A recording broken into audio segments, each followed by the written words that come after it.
Hi there, my name is Sky, and I'd like to talk about E3 2009. Really, I'm just, kind of thinking aloud about what I think is going to happen this year, and like just how E3's been going.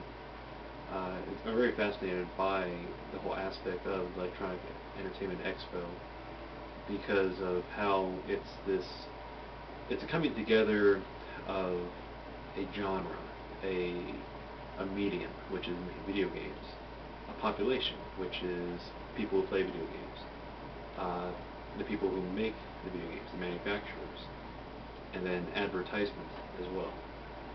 Um, so all these different things come together in one unique, interesting, you know, it's like all these different elements uh, that seem kind of separate, and yet bam, they come right together, uh, and what's going to happen, and then the other population is distributors, people who sell the video games.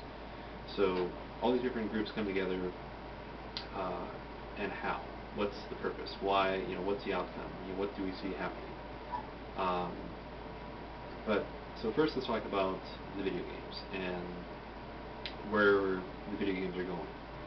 Uh, the Brian Clevenger of NuclearPower.com, 8-bit theater.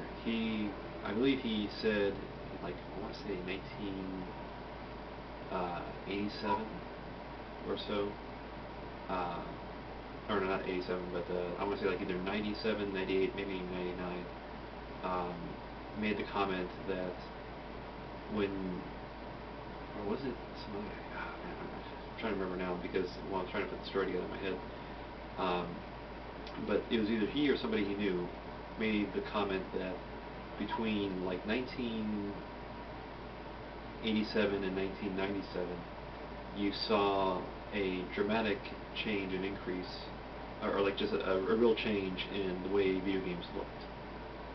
Where in '87, the games were pretty spare, pretty basic looking. In '97, the games looked very realistic and was realistic. You could see realistic actions depicted and portrayed. Um, and then also the change in gameplay was dramatic, in terms of like what could be done, how the player could interact with the environment, how the environment reacted, the AI of the enemy, and things like that. And then, um, but the thing is, when you look to 2007, the change from '97 was the graphics just got prettier. Uh, the gameplay had not really changed that much. The way the player interacted with the environment had not changed. The AI in some cases got a little better, but not always.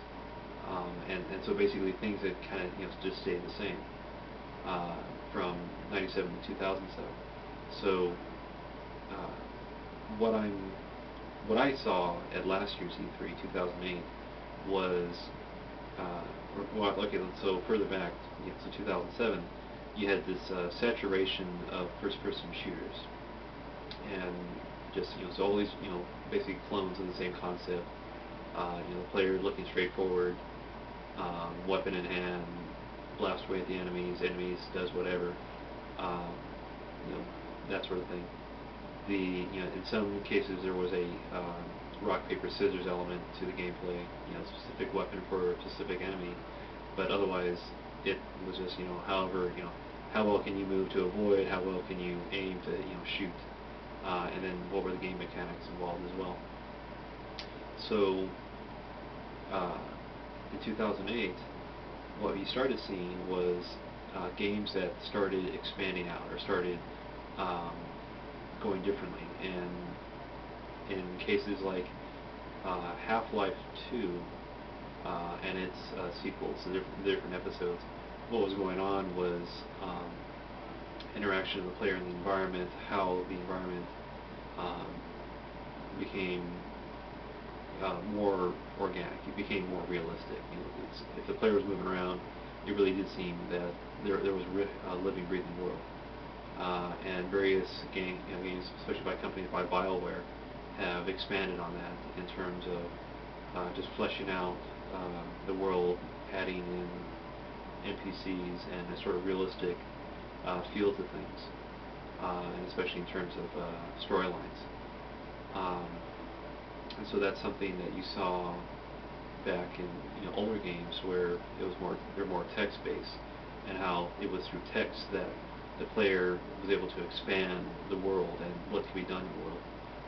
Um, but in 2008, you also saw this expansion into the vertical, uh, and so I want to say Mirror's Edge, uh, where which is amazing game about parkour, free running, uh, using the player allowed to just kind of travel over any sort of environment and move around, and depending on any which way they chose.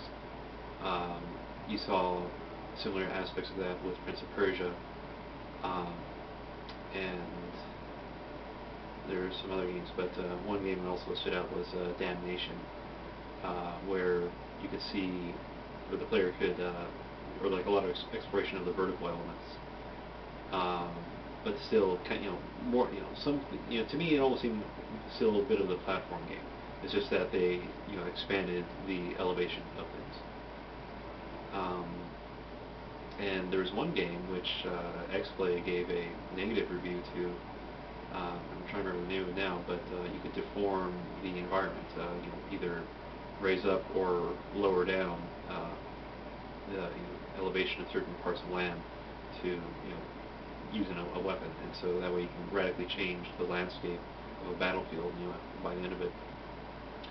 Um, so, and now I'm trying to remember the one, and it was a vertical shooter, because the idea was that the player had a jetpack on his avatar, and so could scale up the side of a mountain or rock wall to various ledges and cling underneath them, and shoot and interact, and then run around on a flat surface, take to the air, hijack a UFO, and interact with it in a unique way like that.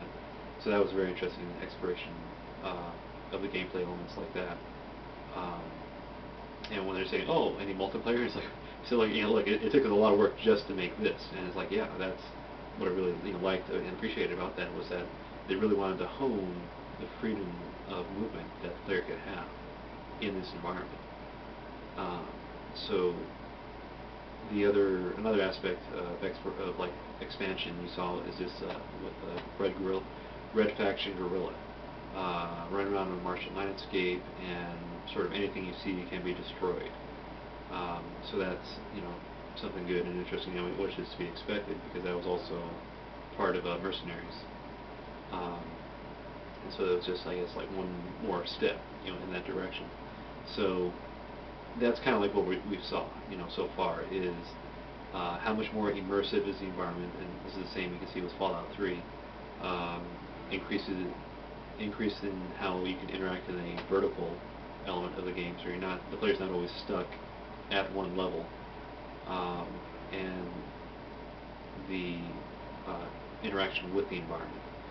This is also something with, I want to say Farcry, or maybe it was Crisis I'm thinking of. And that's where game makers were talking about how, basically you can have a tree, and how you interact with that tree, moving past it, destroying it, would be different every time because of what how the tree is constructed. And so they're looking into the substance of the object in the environment. That really adds a whole new can of worms of gameplay and internal mechanics of how much memory is required to create this environment. And so that's the limiting factor that we're seeing.